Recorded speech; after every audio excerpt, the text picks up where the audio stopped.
I am Julia Lewis, 38 years old, a sergeant first class in the United States Army Logistics Corps. I have spent my entire youth coordinating ammunition in the harshest combat zones, places where a single calculation error is paid for in blood. But no mortar shell has ever caused as much damage as the moment my husband, Kevin, leaned into my ear in the hallway of the federal courthouse and hissed, "I'm going to strip you of everything. You're just a coarse, rough woman. I need someone who brings me status, not a pack mule."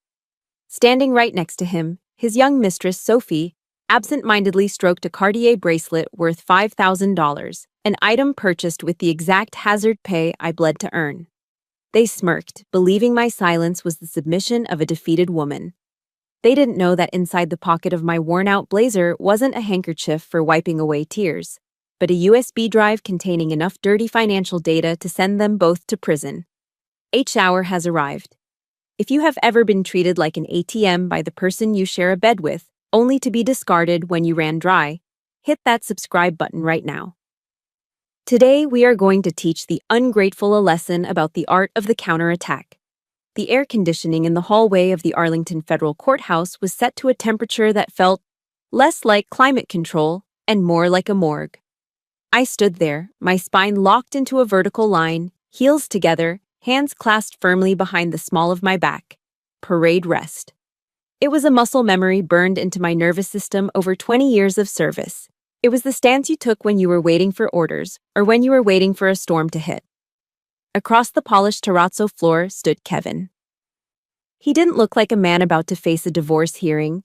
He looked like he was attending a movie premiere where he was the lead actor. He was wearing that custom-tailored Armani suit I had paid the deposit for 3 Christmases ago. His hair was slicked back with enough product to withstand a hurricane, and the scent of his Tom Ford cologne was so aggressive it was practically assaulting my nostrils, overpowering the sterile, chemical smell of the courthouse floor cleaner. Hovering next to him was Sophie Lane. She was wearing a white dress that was tight enough to cut off circulation and short enough to be questionable for a federal building. But it did exactly what it was designed to do: show off the long legs that Kevin had become obsessed with. They were whispering to each other, sharing a private joke.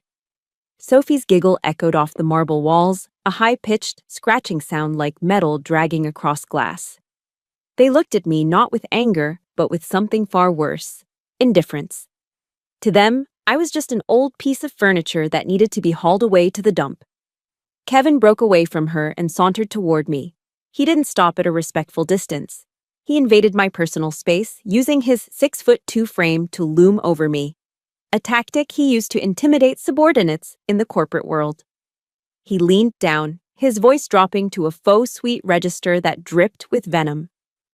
"Julia, look at you," he sneered, his eyes scanning my outfit with theatrical disgust. "What are you even wearing? Did you pick that up at Walmart on your way here? God, today is going to be such a relief. I am finally liberating myself from your utter dullness." He reached out and flicked the small unit crest pinned to my lapel, a gesture so disrespectful my hands twitched behind my back. "I'm taking the penthouse, Julia," he continued, his confidence bordering on delusion. "And I'm taking half of that military pension too. The law protects the dependent spouse, and as you know, you were always deployed. I suffered terrible loneliness. I deserve to be compensated for that emotional distress." He flashed a smile, the kind of smile used by a man who thinks he holds all the aces. "You might be good at moving boxes in a war zone, but here, in the world of the elite, you're just a pack mule, nothing more." A pack mule. The insult landed right in the center of my chest. Before I could respond, Sophie stepped up and looped her arm through Kevin's. It wasn't just a gesture of affection, it was a territorial claim. She looked me up and down, her eyes lingering on my hands. My hands are rough. They are calloused from years of handling crates, gripping steering wheels, and dealing with heavy machinery. They are soldiers' hands. She reached up to smooth a stray hair behind her ear, a deliberate motion meant to draw my eye to her wrist. There, glinting under the harsh fluorescent lights, was a gold bracelet studded with sapphires. "Don't be too stressed, Julia," she said, her voice sugary and patronizing. "Kevin told me how resilient you are. I'm sure you'll be totally fine living in Well, some government housing somewhere. My breath hitched in my throat. I recognized that bracelet. I'd seen the exact design in a catalog Kevin had left on the coffee table. The price tag was seared into my brain. $6,500. That number wasn't just a price. It was specific. It was the exact amount of the hazard pay and hostile fire bonus I had received after the mortar attacks in Syria last year. I had transferred that money into our joint savings account to pay off his credit card debt. That wasn't just gold on her wrist. That was my blood money. That was the compensation the government gave me for nearly dying, and now it was dangling from the wrist of the woman sleeping with my husband. The blood rushed to my face, hot and violent. But I didn't break my stance. A soldier never gives the enemy the satisfaction of seeing them bleed. I inhaled sharply through my nose, forcing the rage down into the pit of my stomach, compressing it into fuel. At that precise moment, a shadow fell over us.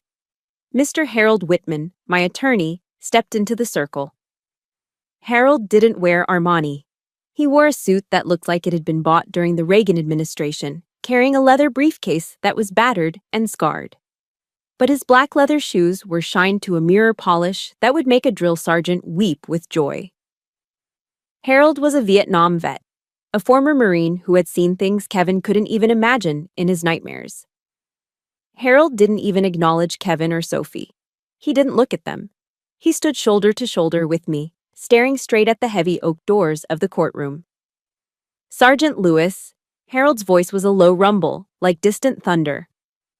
Is the ammunition loaded? I finally unlocked my gaze from the bracelet and looked Kevin dead in the eye.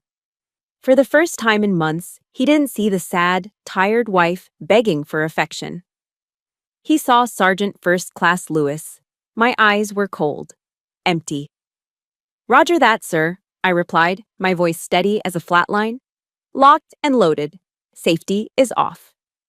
Kevin frowned, a flicker of confusion crossing his perfectly groomed face. He didn't understand the code. He didn't know that the ambush was already set. The bailiff opened the heavy double doors. All rise, a voice called out from inside. The battle had begun. My mind drifted back 6 months to a Thanksgiving that felt less like a holiday and more like an endurance test. The memory hit me with the distinct smell of roasted poultry and expensive perfume, a nauseating combination that still makes my stomach turn. Our penthouse in Arlington, the one with the panoramic view of the Potomac that Kevin loved to post on Instagram, was packed. On paper, the deed had both our names on it. In reality, every single mortgage payment was auto-drafted from my military salary. But looking around that evening, you would have thought Kevin was the Emperor of Virginia. The living room was filled with his entrepreneur friends, men in loafers with no socks, and women who looked like they stepped out of a catalog, sipping glasses of oaky Chardonnay and laughing about market volatility.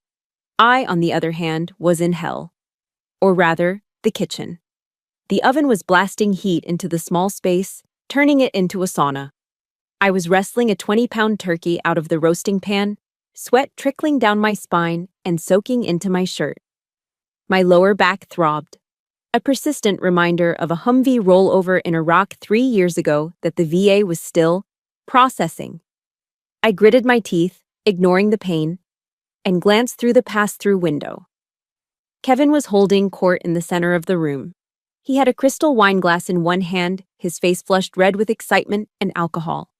He was telling a story, gesturing wildly, completely oblivious to the fact that his wife was 10 feet away, doing the work of a catering crew for free. To him, I wasn't his partner. I was the help. Suddenly, the kitchen door swung open. It was Brenda, the wife of one of Kevin's potential investors. She looked lost, holding an empty glass of ice.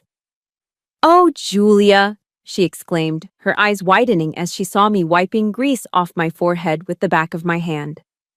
"You're working so hard back here. You know, Kevin mentioned you work for the government. Is it clerical work? Archives?" I paused, forcing a polite smile onto my face. "No, actually, I'm a sergeant first class in logistics. I manage supply chains for—" "Julia!" Kevin appeared in the doorway like he had been summoned by a silent alarm.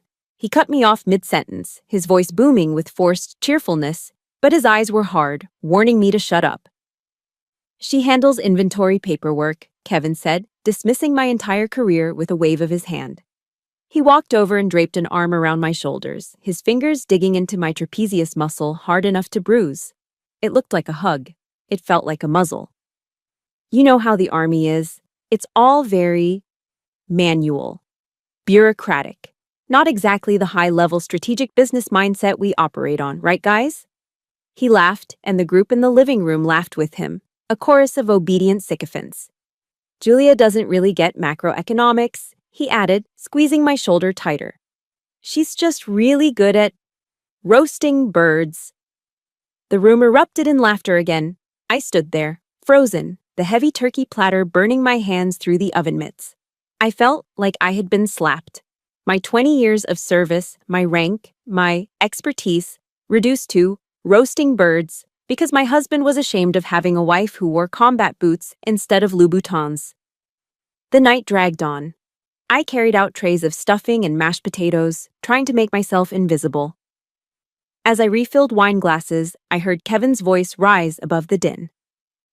"Yeah, this place was a little gift I bought for the wifey," he announced, gesturing grandly at the floor-to-ceiling windows. "Crypto had a monster year. I'm actually thinking of trading in the sedan for a new BMW next month. Something that matches the lifestyle, you know." A gift? I nearly dropped the gravy boat. He was lying, boldly, shamelessly lying. The down payment for this condo came from my grandmother's inheritance, money she had saved her entire life from working in a textile mill. The monthly payments came from my paycheck. Kevin hadn't contributed a single dime to this property unless you counted the hideous, abstract art he insisted on buying for the hallway.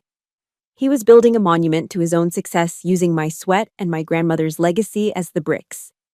I looked at his friends, gazing at him with admiration, eating the food I cooked, sitting in the home I paid for, and honoring the parasite who was bleeding me dry. By the time the last guest left, the silence in the apartment was deafening. The only sound was the dishwasher humming. The kitchen was a disaster zone of dirty plates and wine stains. Kevin loosened his tie and flopped onto the Italian leather sofa, scrolling through his phone. He didn't offer to help. He never did. "Kevin," I said softly, my voice raspy from exhaustion. "I saw the bank statement today. The interest rates on the credit card are going up again. Maybe we could scale back on the parties for a while?" He didn't even look up. He let out a groan of annoyance. "Money, money, money," he snapped, throwing his phone onto the cushion. "God, you are such a buzzkill, Julia. Do not bring that poverty mindset into this house. Tonight was about networking. It's an investment. You have to spend money to make money." He stood up, glaring at me with genuine disdain. "I'm sleeping in the guest room," he muttered, walking past me without a backward glance. "You ruin everything with your penny pinching. Clean this mess up." The bedroom door slammed shut. I stood alone in the middle of the dark living room, watching my reflection in the glass window. I looked tired.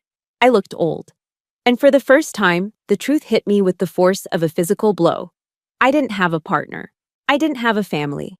I was just a host body for a very large, very well-dressed parasite. If you've ever felt alone in a room full of people because your partner made you feel small, or if you've ever had your hard work claimed by someone else, I need you to know you aren't crazy. Please take a second to like this video and comment, "I see you," below. It's a small code, just for us to say that we acknowledge each other's invisible sacrifices. Let's create a space where we are finally seen. I turned away from the window and looked at the pile of dirty dishes. I wasn't going to clean them. Not tonight. Tonight, I was going to start counting the cost. Fort Belvoir, 2:46 a.m. Rain hammered against the corrugated metal roof of the logistics warehouse, a rhythmic pounding that sounded uncomfortably like distant machine gun fire. I sat alone in the glow of my laptop screen, the blue light casting harsh shadows on a face that was gaunt from lack of sleep. Through my headphones, the gravelly, steady voice of Jocko Willink cut through the noise of the storm. "Don't blame, don't make excuses, take ownership." That podcast was the only thing keeping me upright. I had just finished auditing a supply shipment worth $2 million for the Army. Ammunition, medical kits, MREs. Every single item was accounted for, down to the last penny. My professional life was a masterpiece of precision. But when I minimized the inventory window and opened my personal banking app, precision was replaced by a hemorrhage. Red numbers, everywhere. Our joint account balance was flashing a low funds warning. My paycheck, which had been direct deposited just yesterday, was already down by 80%. 80% in 24 hours. My stomach churned. Kevin had told me he needed to move funds for a deposit on a land development project in Loudoun County. He said it was a sure thing, a quick flip. But staring at that decimated balance, the risk manager in me started screaming. There was no paper trail for a deposit, just a massive cash withdrawal and a series of vague transfers. The next day, during my lunch break, reality hit me harder than the rain. I sat in the cab of my 2015 Ford F-150, the engine idling just to keep the heat on. My back was screaming in protest.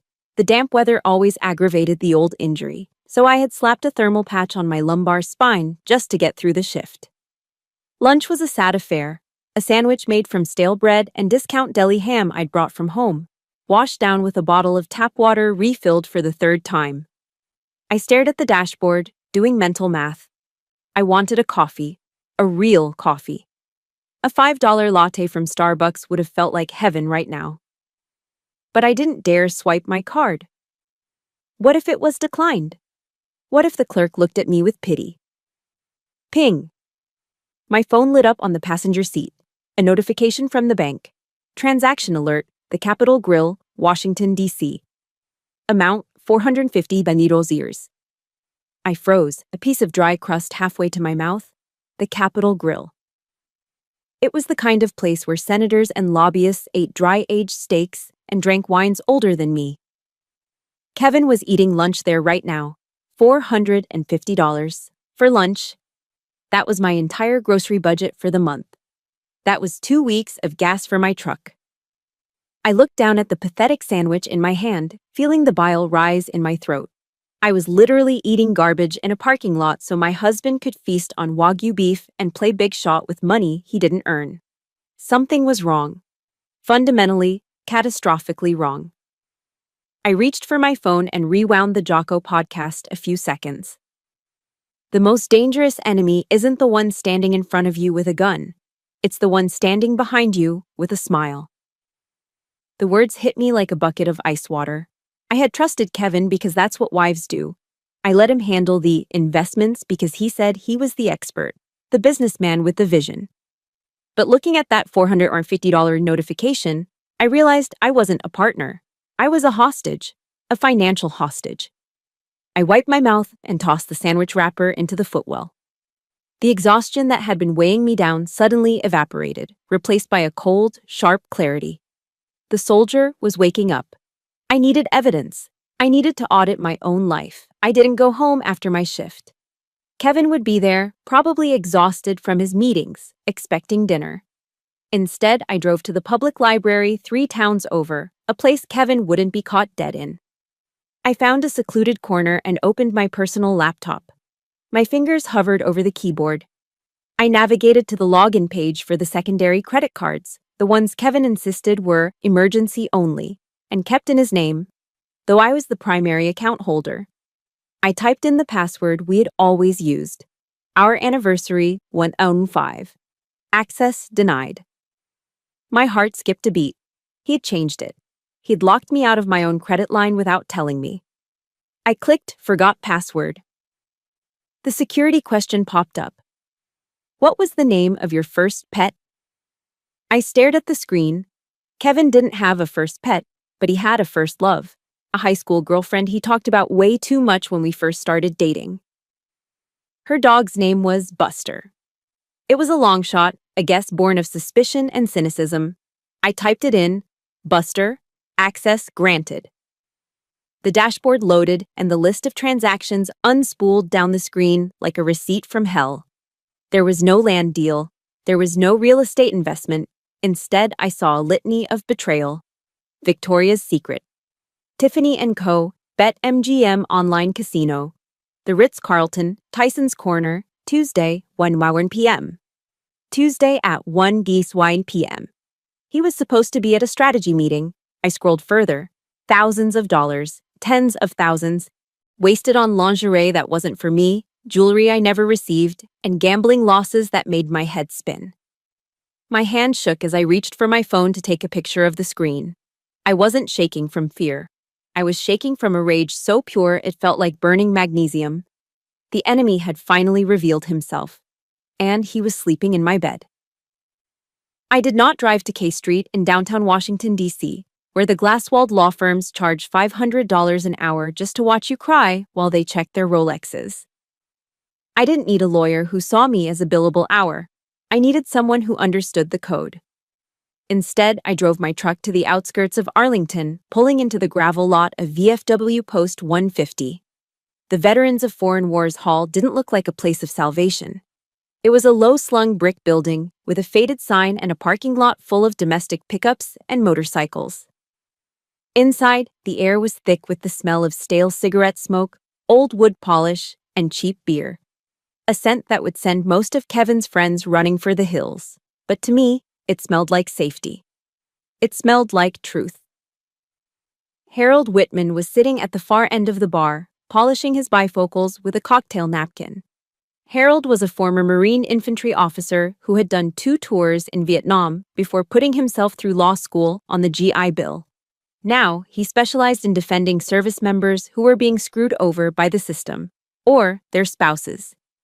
He looked up as I walked in.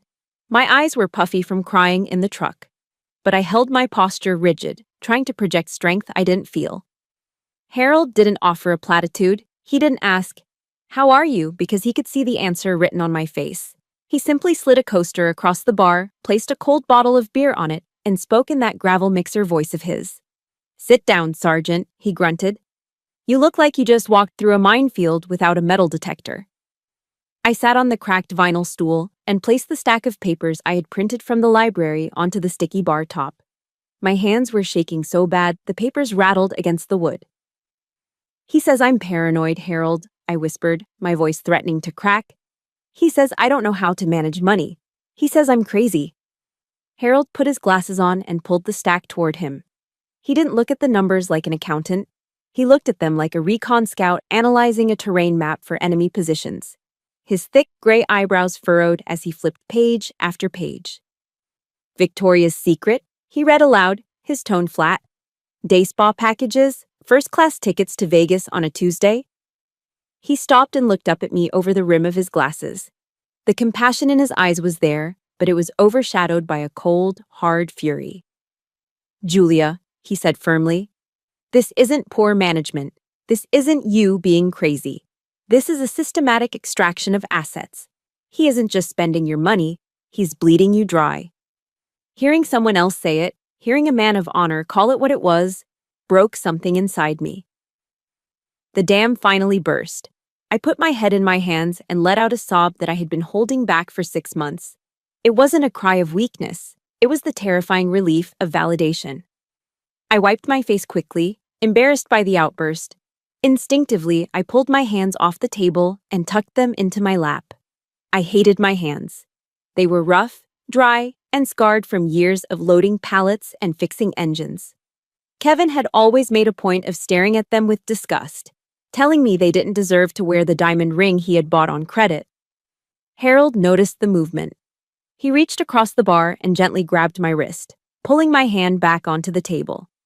He turned my palm up, tracing a calloused ridge on my thumb with his own scarred finger. "What are you hiding these for?" he asked, his voice stern, like a commanding officer correcting a trooper. "Are you ashamed of labor? Are you ashamed of serving your country?" I shook my head, unable to speak. "These hands loaded ammunition to keep boys alive overseas," Harold said, looking me dead in the eye. "These hands paid the mortgage. These hands are more beautiful than any manicured set of claws you see on those women in D.C. Don't you ever let a bastard who has never held a rifle tell you what your value is." The words hit me like a jolt of electricity, traveling straight down my spine. The shame that Kevin had carefully cultivated in me for years began to crack. Harold wasn't just my lawyer. He was the father figure I desperately needed, reminding me of who I was before I became Kevin's ATM. Harold reached into his battered briefcase and pulled out a small black notebook. He slid it across the bar to me. "Listen to me, Sergeant," he said, shifting into tactical mode. "Do not go home and scream. Do not throw his clothes on the lawn. Do not confront him, not yet. The enemy is strongest when he knows you are angry because he knows he can manipulate that anger." He tapped the notebook. "You are going to use a tactic called gray rock. You are going to become as boring, as unreactive, and as dull as a gray rock on the side of the road. If he baits you, you say nothing. If he insults you, you nod. You let him think you are a stupid, submissive sheep. You let him get overconfident." Harold leaned in, his eyes hard as flint. "You document everything in this book. Every time he leaves the house, every lie he tells, every dime he spends. You gather your intel. And you stay silent. We wait until he is completely exposed, and then—" Harold paused, a grim smile touching his lips.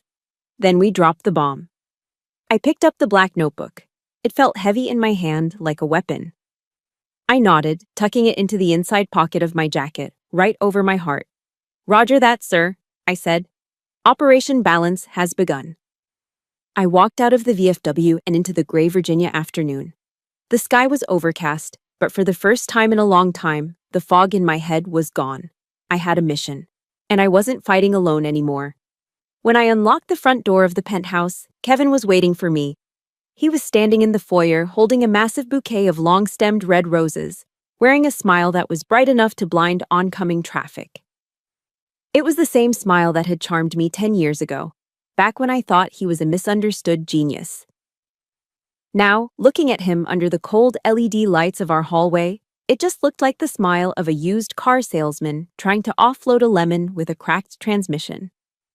"I'm sorry about the other night," he said, his voice dropping into that smooth, practiced register he used for clients.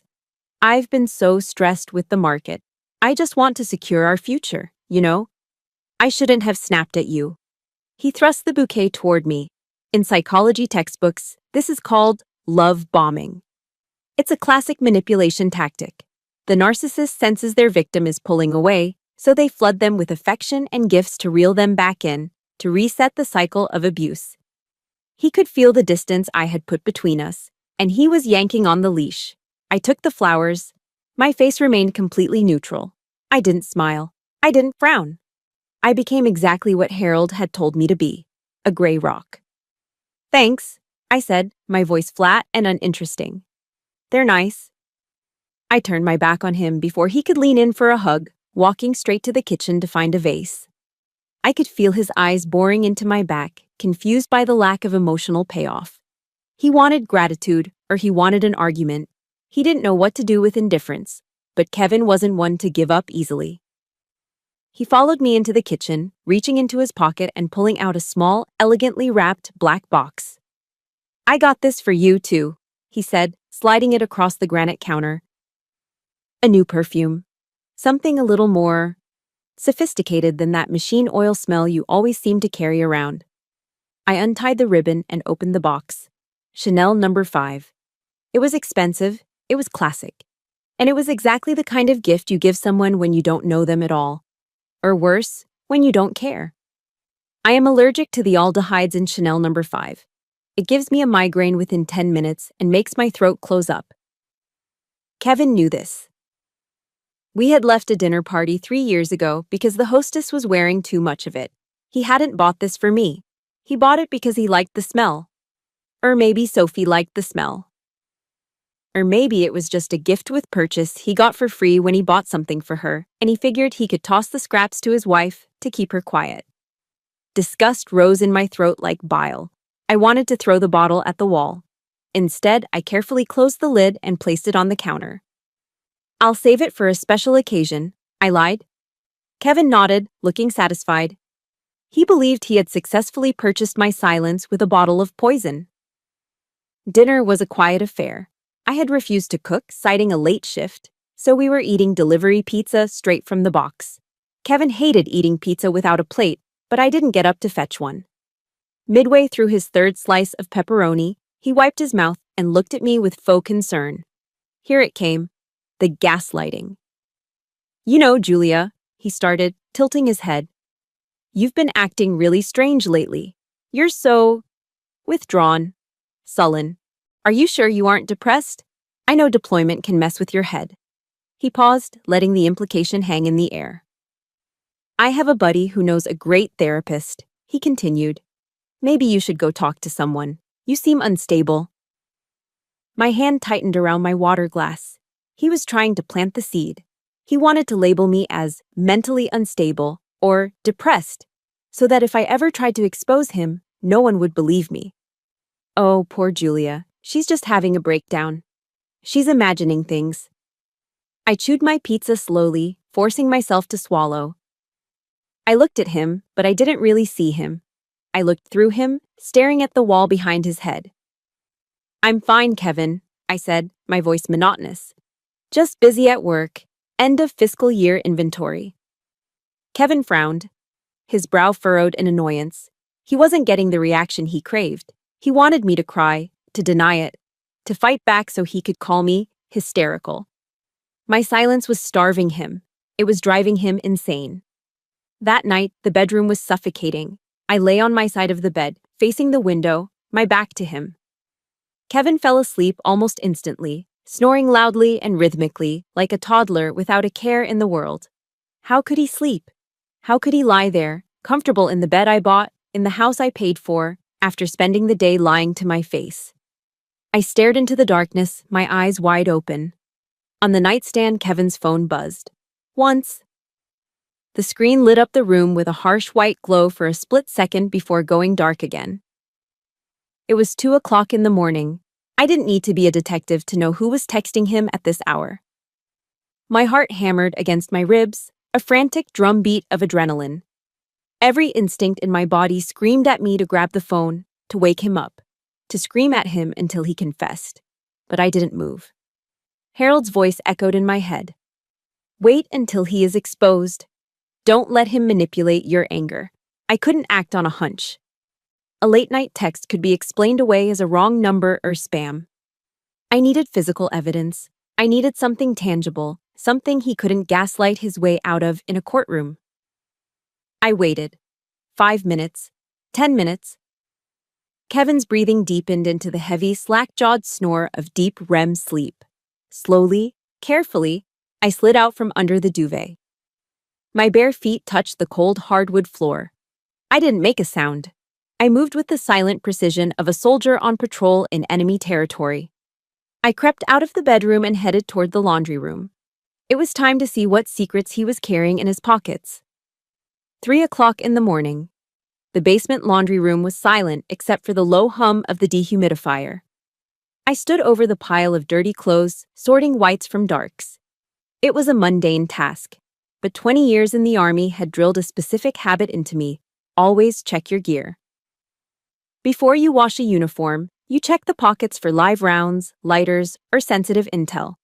Before you wash a suit, you check for receipts. I picked up the navy blue blazer Kevin had worn to his late meetings yesterday. He always threw his clothes in a heap, confident that the laundry fairy, me, would take care of it. My hand slid into the inner breast pocket. I felt something stiff. I pulled it out. A piece of thick thermal paper folded into quarters. As I unfolded it, a scent wafted up to my nose. It wasn't the metallic smell of ink, and it certainly wasn't the Chanel No. 5 he had gifted me earlier. It was vanilla.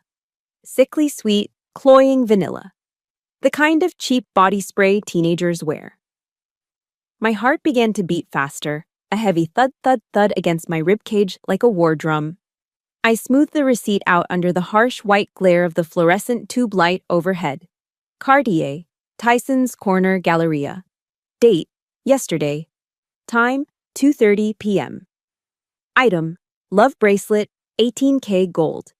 Total, $6,500. The world seemed to tilt on its axis. My ears started ringing. $6,500. That number wasn't random. It was precise. It was the exact sum of the hazard pay and hostile fire bonus I had received last month after my deployment to Iraq. That money was blood money. I had earned it while mortar shells were raining down on our compound. I had transferred that entire check into our joint savings account because Kevin had begged me. saying we needed to pay down his business credit card debt. He didn't pay the debt. He bought a bracelet. He took the money I'd risked my life for, money earned in sweat, fear, and sand, and used it to buy jewelry for another woman. I didn't scream. I didn't collapse. Instead, a cold, deadly calm washed over me. I ran upstairs to my home office and flipped open my laptop. It was time for OSINT, Open Source Intelligence. I navigated to Instagram and typed in the name I had suspected for months, Sophie Lane. Kevin's 26-year-old executive assistant. Her profile was public. Of course it was. Narcissists love an audience. The most recent post was from 5 hours ago. It was a photo of a woman's hand holding a flute of champagne against a blurred background of a dimly lit bar. But the focus wasn't on the drink. It was on her wrist. There it was. The Cartier Love bracelet, gleaming gold under the ambient light. I read the caption, and my stomach dropped. Being loved is the greatest feeling in the world. Thank you, Daddy K, for the amazing 3-month anniversary gift. Blessed, you're sad, Cartier Love. Spoiled. 3 months. I did the math instantly. 3 months ago, I was in physical therapy at Walter Reed Hospital, learning how to walk without a cane after my back injury flared up. While I was struggling to take a single step without pain, my husband was starting an affair with his assistant. I stared at the screen. The tears that had threatened to fall earlier were gone. They had evaporated in the heat of my rage. The pain was still there, massive and crushing. But it had transformed into something else, fuel. Cold, high-octane rocket fuel. I clicked print. The photo of Sophie's wrist slid out of the printer tray. I took the original receipt and the printed photo. I laid them side by side on my desk and took a high-resolution photo with my phone.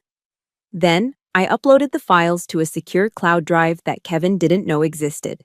Backup 1, Backup 2. Backup 3. I went back down to the laundry room.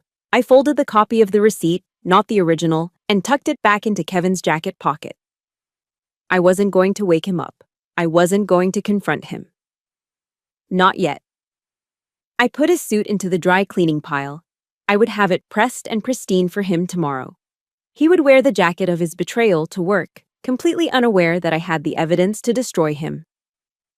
I looked at the washing machine, watching the water swirl around my own clothes. The marriage was dead. It died at 2:30 p.m. yesterday at a jewelry counter in Tyson's Corner. Now, it was just a matter of disposing of the body and collecting the war reparations. If you have ever discovered a betrayal that made your blood run cold, you know exactly how I felt in that laundry room. It's a pain that changes you forever. Please hit that like button and comment "I stand with you" below. Let's show the world that we are not victims. We are survivors preparing to fight back. I turned off the basement light. I wasn't Julia the wife anymore. I was Sergeant Lewis, and I was going to war. Sunday morning. The church parking lot was filling up with sedans and SUVs, families in their Sunday best heading inside for the service. I sat in my truck, the engine off, gripping the small leather-bound Bible my grandmother had given me when I enlisted. I didn't go inside. I wasn't looking for a sermon on forgiveness today. I was looking for orders. I opened the worn pages to Psalm 144, verse 1. My finger traced the familiar lines. Praise be to the Lord my rock, who trains my hands for war, my fingers for battle. I closed my eyes, letting the words settle into my bones. God didn't teach me to be a doormat. He didn't teach me to submit to injustice. He taught me to fight. He gave me the strength to survive the desert, and he would give me the strength to survive this divorce. I kissed the page and tucked the Bible into the glove compartment. A surge of adrenaline, cold and sharp, flooded my system. I wasn't a victim anymore. I was the commander of my own liberation. I pulled out my phone and dialed Harold Whitman. He answered on the second ring. Whitman, he grunted.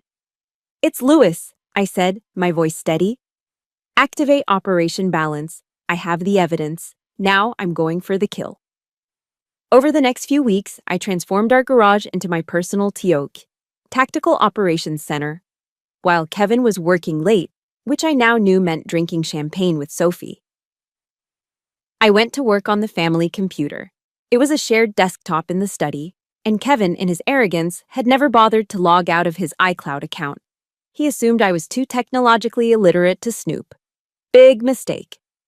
I installed a legal keylogger software that tracked every keystroke. Every email, every text message, every incognito browser search was captured and sent directly to a secure server I accessed only from my phone. The data poured in like a flood. It wasn't just the affair. That was just the tip of the iceberg. I discovered a gambling addiction that made my blood run cold. Kevin was betting heavily on an offshore sports betting site hosted in Costa Rica. In the last month alone, he had lost $20,000. But the real bomb dropped on a Tuesday night. I saw an email draft to a mortgage lender. Kevin was trying to take out a second mortgage on the penthouse, the one I paid for, to cover his gambling debts. And right there, attached to the application, was a digital signature. My signature. He had forged it. He was about to leverage my home to pay for his vice. I needed to cut the supply line. In logistics, if you want to starve the enemy, you stop the trucks. I drove to the finance office at Fort Belvoir the next morning. I filled out a direct deposit change form, rerouting 100% of my salary and housing allowance to a brand new account at Navy Federal Credit Union. An account Kevin didn't even know existed. I left just enough in the old joint account to cover the water and electric bills so the lights wouldn't go out immediately. 2 days later, Kevin texted me while I was on duty. "Hey babe, just check the account. Payday was yesterday, right? It's not showing up." I smiled at my phone. I typed back, lying with the ease of a seasoned operator. "Yeah, big issue with DFI's system-wide. They're doing a server migration. Whole unit is delayed. Might be a week or two." DFI's, Defense Finance and Accounting Service, is notoriously slow, but they weren't doing a migration. Kevin didn't know that. He had never taken 5 minutes to learn how military pay worked. "Ugh. Typical government incompetence," he replied. "Let me know when it drops." He bought it. Hook, line, and sinker. He was about to starve to death financially, and he didn't even know the famine had started. Fast forward to the night before the court hearing. We are back to the present timeline, just hours before the confrontation in the hallway. The penthouse was quiet. Kevin was in the bedroom, packing a small bag for what he called a business trip, but what I knew was a celebratory weekend with Sophie. He was humming to himself, picking out ties, radiating the confidence of a man who thinks he has already won. He thought tomorrow he would walk into court, paint me as the neglectful, absent soldier wife, and walk out with half my pension and the keys to the condo. I sat in the living room, holding a small silver USB drive in my hand. It felt light, insignificant, but inside it held the weight of a nuclear warhead. The photos of Sophie wearing the Cartier bracelet, the credit card statements showing the jewelry purchase, the logs from the Costa Rican gambling site, the forged mortgage application, and the kicker, a spreadsheet of consulting fees he had received in cash from a shady contractor, money he had never reported to the IRS. I looked at the closed bedroom door one last time. I could hear him whistling. "Sleep well, Kevin," I whispered to the empty room, "because tomorrow you're going to wake up in a nightmare." I slipped the USB drive into my pocket and turned off the lights. The ambush was set. All I had to do now was wait for him to walk into the kill zone. The attack began at 9 o'clock sharp. Kevin's lawyer was a slick, polished man named Rutherford, the kind of attorney who charged $600 an hour and wore cufflinks that cost more than my first car. He stood up, buttoned his Italian jacket, and launched a full-scale assault on my character. He didn't paint Kevin as a cheater. He painted him as a martyr. According to Rutherford, Kevin was a devoted husband who had sacrificed his own career potential to support a wife who was married to the military. Then he went for the jugular. "Your Honor," Rutherford said, his voice dripping with faux concern. "My client has lived in fear for years. Sergeant Lewis brought the war home with her. She is cold, distant, and prone to aggressive outbursts. Her PTSD makes her a danger to the emotional stability of this household. Kevin sought companionship elsewhere, only because he was terrified of the stranger sleeping in his bed. I sat there, my hands clenched into fists beneath the mahogany table, my knuckles turning white. Kevin was sitting next to him, head bowed, dabbing at dry eyes with a pristine white handkerchief. It was a performance worthy of an Academy Award. In the gallery behind him, Sophie Lane was slouched in her seat. She wasn't even watching the proceedings. She was holding her phone low, recording a stealth video for TikTok, probably captioning it with something about winning and securing the bag. She thought this was over. She thought they had already won. I took a deep breath. Let them expend their ammo, I thought. Let them run dry. When Rutherford finally sat down, looking smug, Harold Whitman stood up. He didn't have a team of paralegals. He didn't have flash. He just picked up his battered laptop and walked to the podium. "Your Honor," Harold rumbled, his voice filling the room, "we don't have tears today. And we don't have stories. We have math." He plugged an HDMI cable into his laptop. The massive screen on the wall flickered to life. "Exhibit A," Harold announced. A complex, color-coded spreadsheet appeared. It was a forensic accounting of our joint finances over the last 5 years. "This is a cash flow analysis," Harold explained, using a laser pointer to trace a thick green line. "This green line is Sergeant Lewis's military salary and her inheritance from her grandmother. It flows into the joint account." He moved the pointer to a spiderweb of red lines shooting out of the account. "And these red lines," Harold continued, his voice hardening, "are unauthorized withdrawals. These are not household expenses. These are transfers to hidden accounts, crypto wallets, and luxury merchants. This is not a marriage, Your Honor. This is an embezzlement scheme." Kevin's head snapped up. The sorrowful act vanished instantly, replaced by genuine shock. He stared at the screen, watching his secret financial life displayed in high definition. He had deleted his browser history, but he forgot that bank servers never forget. "Let's look at the specifics," Harold said. He clicked the remote. The screen changed. On the left side was a scanned copy of the receipt I had pulled from his pocket. On the right side was the screenshot of Sophie's Instagram post. Cartier, $6,500. A collective gasp went through the courtroom. Even the court reporter paused for a second. The judge, a stern woman in her 60s, narrowed her eyes and looked directly at Sophie in the gallery. Sophie froze. She saw her own wrist on the giant screen. Instinctively, she pulled the sleeve of her cardigan down, covering the gold bracelet, but the damage was done. "This purchase was made 3 days after Sergeant Lewis deposited her hazard paycheck," Harold said, his voice dropping to a temperature that could freeze water. "That money was paid to my client for surviving mortar fire in Syria. It is blood money. And Mr. Bennett used it to buy jewelry for his mistress while his wife was in physical therapy for a combat injury." "Objection!" Kevin shouted, jumping out of his chair. "That's a lie! That account was for investment." Crack! The judge's gavel came down like a gunshot. "Sit down, Mr. Bennett," she barked.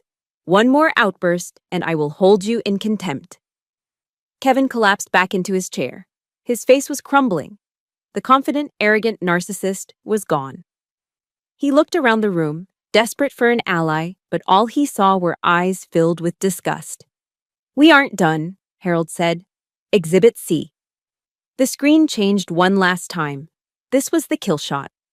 It was a log of transactions from the Costa Rican gambling website, paired with a series of cash deposits into Kevin's personal account that did not match his employment records. "Your Honor," Harold said, turning to face the judge. "Mr. Bennett has lost over $20,000 in online sports betting in the last month alone. Furthermore, these cash deposits suggest he has been receiving kickbacks from contractors that have not been reported to the IRS." The heir left the room. "Tax evasion. It's one thing to cheat on your wife. It's another thing entirely to cheat the United States government."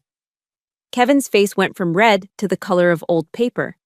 Beside him, his expensive lawyer dropped his head into his hands, rubbing his temples. He knew it was over. He wasn't just losing a divorce case. His client was potentially facing federal prison time. I looked at Kevin. For a split second, our eyes met across the aisle. He looked terrified. He looked small. I didn't smile. I didn't gloat. I just gave him a tiny, almost imperceptible nod. This is what happens, I thought, when you declare war on logistics. I didn't just want my money back, I wanted the truth. And looking at the ruins of his reputation splattered across that projection screen, I knew I had finally gotten it. The judge delivered her verdict with the precision of a surgical airstrike. She didn't waste time with lectures. She simply looked at the financial carnage projected on the screen and issued her orders. 1. The penthouse in Arlington was awarded 100% to me. Kevin had 48 hours to vacate the premises. 2. Kevin was ordered to reimburse the marital estate $50,000 for dissipation of assets, legal speak for spending our money on his mistress and his gambling addiction. 3. Kevin would assume sole liability for his personal credit card debt and the lease on the BMW he loved so much. I walked out of the courtroom feeling lighter than I had in a decade. It felt like I had just taken off a 50-pound rucksack after a 20-mile march. The air in the hallway, which had felt like a morgue just an hour ago, now felt crisp and clean. Kevin stumbled out behind me. He wasn't walking with that swagger anymore. He looked like a man who had just survived a car crash but hadn't realized he was bleeding internally. He was pale, his tie was crooked, and his eyes were wide with shock. Down the hall, Sophie Lane was waiting near the elevators. She was tapping furiously on her phone, scrolling through Uber options. She didn't rush over to hug him. She didn't look worried. She looked annoyed. Kevin saw her and quickened his pace, desperation etched on his face. "Sophie," he called out, his voice cracking. "Sophie, wait. Let me explain. It's just a temporary setback. The judge is biased because she's a woman, but I can appeal." He reached out to grab her arm. Sophie whipped around and slapped his hand away like it was a contagious disease. Her eyes were sharp, cold, and calculating. "Are you kidding me right now?" she hissed, loud enough for the bailiffs to hear. "You're broke, Kevin. You have nothing. And now you have the IRS breathing down your neck? Do not think for a second you are dragging me down into that mud with you." She looked at him with pure disdain. The Daddy K fantasy had evaporated the moment the money ran out. "And this?" she said, unclasping the gold Cartier bracelet from her wrist. "Take it back. It's tacky. Just like you." She threw the bracelet at him. It bounced off his chest and clattered onto the terrazzo floor. Kevin didn't even try to catch it. He just stood there, staring at the woman he had destroyed his marriage for, realizing she never loved him. She loved the lifestyle he stole from me. Sophie turned on her heel, her stilettos clicking sharply as she marched into an open elevator. The doors slid shut, sealing her off from his life forever. Kevin stood alone in the hallway, a pathetic figure in an expensive suit that no longer fit the man inside it. Then, his phone rang. The shrill ringtone echoed in the silence. Kevin pulled it out of his pocket, his hand shaking so violently he almost dropped it. He looked at the screen and went even paler. I knew who it was. I stood 10 feet away, watching the final domino fall. Earlier that morning, before I left for court, I had anonymously emailed a packet of documents to the compliance department and the HR director at Kevin's investment firm. It contained the logs of his gambling addiction and the evidence of his unreported cash kickbacks. In the finance world, a man with massive gambling debt is a security risk, a liability. "Hello?" Kevin answered, his voice trembling. I couldn't hear the other side, but I didn't need to. I watched Kevin's face crumble. "Fired," he squeaked. "Effective immediately." But I've given you 10 years. No, please, let me explain." He lowered the phone slowly, staring at the black screen. The call had ended. Corporate brutality is swift. In the span of 60 minutes, Kevin had lost his wife, his home, his mistress, his reputation, and his six-figure job. This was a total narcissistic collapse. The facade he had built his entire identity around had been vaporized. He looked up and saw me watching him. For a moment, he looked like a lost child. Then, the rage returned. The last defense mechanism of a weak man. He lunged toward me, eyes red and wild. "Are you happy now, Julia?" he screamed, spittle flying from his mouth. "You ruined my life. You destroyed everything. You are evil. I didn't flinch. I didn't step back. I stood my ground, calm and immovable. I didn't ruin you, Kevin, I said, my voice steady and low. I just turned the lights on. And you just couldn't handle the glare. I took a step closer, leaning in so only he could hear me. I used the same tone he had used with me that morning, condescending, authoritative, final. Next time, I whispered, before you declare war on a logistics sergeant, make sure you check who controls your supply lines. Goodbye, Kevin. I turned my back on him. Behind me, I heard him shouting, screaming impotent curses at the ceiling. But his voice was fading. I walked toward the exit, pushing through the heavy glass doors and stepping out into the sunlight. The war was over. And I was the last one standing. 2 days after the judge's gavel fell, I stood in the center of the Arlington penthouse. It was completely empty. Kevin had moved out, but in true Kevin fashion, he hadn't done it gracefully. He had taken his clothes and his electronics, but he had left behind a chaotic mess of trash. Wire hangers scattered on the floor, empty shoeboxes, and a pile of old magazines he couldn't be bothered to carry. The air in the apartment still held a faint, lingering trace of his Tom Ford cologne. It was a ghost scent, clinging to the drywall and the curtains, a stubborn reminder of the man who had tried to erase me. But I had a solution for that. I had hired a team of industrial cleaners. They were currently in the hallway, armed with steam cleaners and heavy-duty disinfectants. I wanted this place scrubbed. I wanted every skin cell, every stray hair, and every molecule of his existence eradicated from my territory. I walked over to the sliding glass doors and threw them open. The November wind from the Potomac River rushed in. It was cold, biting, and sharp, smelling of wet leaves and river water. I closed my eyes and let it hit my face. It felt like a baptism. It swept through the living room, chasing away the stale air of a dead marriage. I took a deep breath, filling my lungs until they ached. For the first time in 10 years, I didn't feel the crushing weight of anxiety on my chest. I looked around the empty space. I didn't feel lonely. I felt spacious. I felt like I finally had room to breathe. A knock at the open door interrupted my thoughts. "Delivery for Sergeant Lewis," a gruff voice called out. I turned to see Harold Whitman standing there. He wasn't wearing his court suit. He was wearing a flannel shirt and jeans, holding a greasy cardboard box in one hand and a six-pack of cheap domestic beer in the other. "I figured you wouldn't have any plates," Harold said, grinning. We didn't sit at the dining table. I had already sold it. Instead, we sat cross-legged on the hardwood floor of the living room, the pizza box open between us. It was a large pepperoni pizza, glistening with oil and smelling like heaven. Harold cracked open a cold beer and handed it to me. "To freedom, Sergeant," he said, raising his can. "To freedom," I replied, clinking my can against his. I took a bite of the pizza. The hot cheese burned the roof of my mouth, the spicy pepperoni hitting my tongue with a burst of salt and fat. It was delicious. It tasted better than any dry, $20 appetizer I had ever forced down at one of Kevin's pretentious cocktail parties. It tasted better than the lobster we ate at the company dinners where I was ignored. This meal was honest. There was no pretense here, just two soldiers sharing rations after a successful mission. "So," Harold said, wiping tomato sauce from his lip, "what now? You keeping the castle?" I looked around the expansive, echoing room. The view was $1 million, but the energy was all wrong. "No," I said, shaking my head. "I'm selling it. The market is high. I can get a good price." I reached into my back pocket and pulled out a folded map I had printed out. I smoothed it out on the floor next to the pizza. "I've been looking at properties down by Lake Anna," I said, pointing to a spot on the map. "There's a small cabin. It's got 2 acres of land, a dock, and absolutely no marble countertops.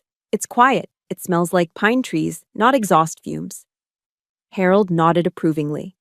"Sounds like a good perimeter."